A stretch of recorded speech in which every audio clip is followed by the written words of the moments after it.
speaking of American Psycho, that, that movie is that shit throws you in a loop, man. Bro. Christian Bale. So what do you guys think? Do you guys think I have changed my opinion multiple times, but do you think he did it or he didn't do any of those things? Sometimes it seems like, especially with the homeless man, that one is a little. It kind of at the end. It seemed like he didn't do anything. Mm-hmm. Yeah, because that was so crazy.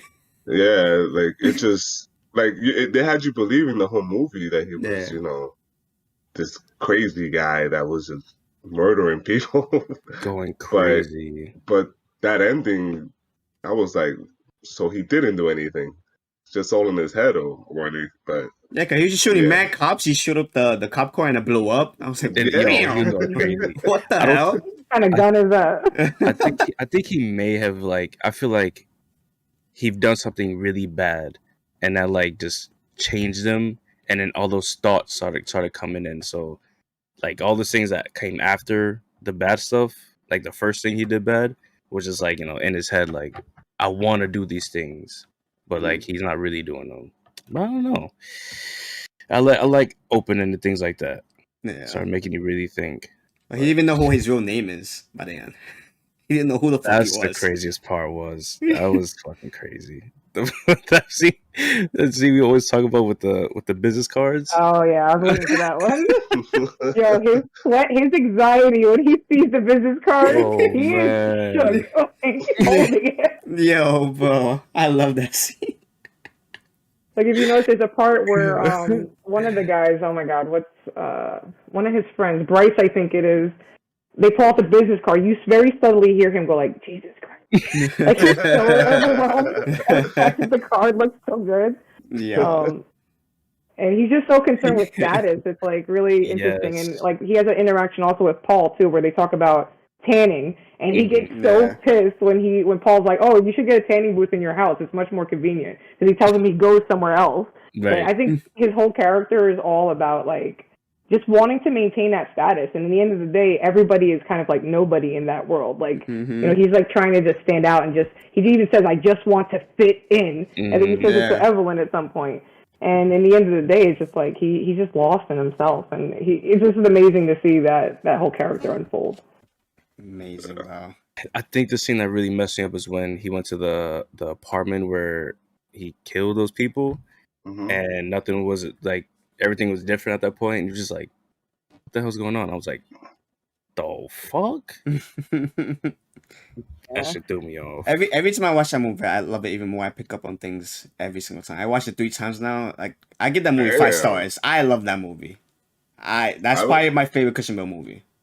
To be honest. I agree. And I actually read somewhere that the people on the set, his peers, didn't really understand his interpretation of it until they saw it unfold on film. So they were watching him, and they actually kind of thought he was not doing a good job, but they didn't understand the vision of what he was doing. Right. So I found that interesting. I don't know if you remember that one scene, when he was in the laundromat and he was arguing with the people, and then you can see his face change when he when somebody else that he knows comes in. Yo, that scene, you see expression change is insane, bro. Well, what was that? That's what I mean. Was that real? Was he arguing with them? Was there seemingly blood on the sheets? What was that about? I don't know. I don't know anything about that movie being real. That's probably the best part about that movie. It's just what's real and what's not. Yeah. Him being. Sorry, go on. They made a sequel to that movie apparently. Oh, why? Mila Kunis, bad job. Why did you do that? Why did you even say anything? Yeah, bro. Ay. That's it. So. Yeah, one of the better parts for me is the part where he right when he kills Paul Allen. I think it's the wave of emotions of him getting dressed for it. If you notice, he takes a pill right before he starts, which is I think his imagination. So he takes a pill. He puts on his little raincoat, and then he starts putting on the music. It hits the B square, and he's happy. It's this level of fake happiness, and then he screams well, as you say, he says, try getting a reservation now at George's, you pretentious fuck. And he freaking, kills him, changes his whole, energy, and just it's almost like he metaphorically came Right. And he just completely calms down, smokes a cigar, and just like goes from 10 to 0. It's crazy. That scene was brutal. That scene was brutal, man. But the funniest thing I think about the movie is that like the obsession with them going to dinner. Like, yes, bro, yes. That one restaurant. How many fucking times they talk about dinner?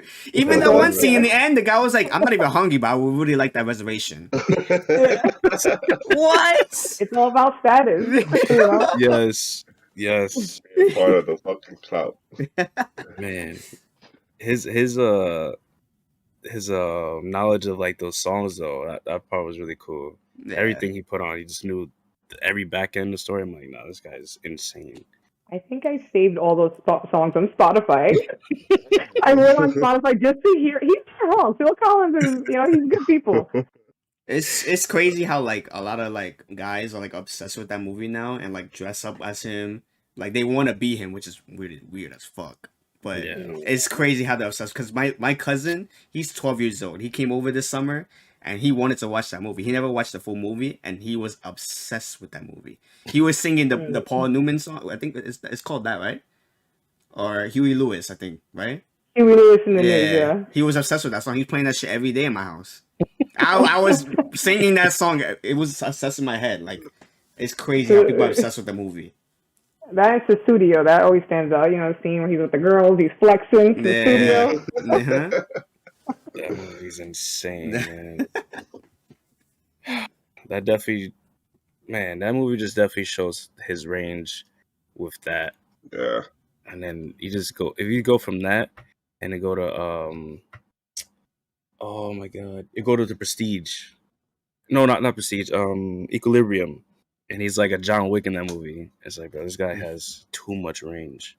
Way too much range. Yes. I have not seen that yet. That's the one of the two. That and 3:10 to Yuma. I have to see. Yeah, I haven't seen Equilibrium either. But that's with like Taye Diggs in it, right? Taye Diggs in Equilibrium? Or somebody? I know it's somebody who plays opposite of him. I just glanced at them. It's Rescue Dawn. That's what the movie's called. He is in there. Holy shit. Is it? It is Taye Diggs? Yeah. Wow. We gotta watch this. I gotta finish his little, I guess, filmography. Yeah, me too. Yeah, that guy's amazing. Yeah.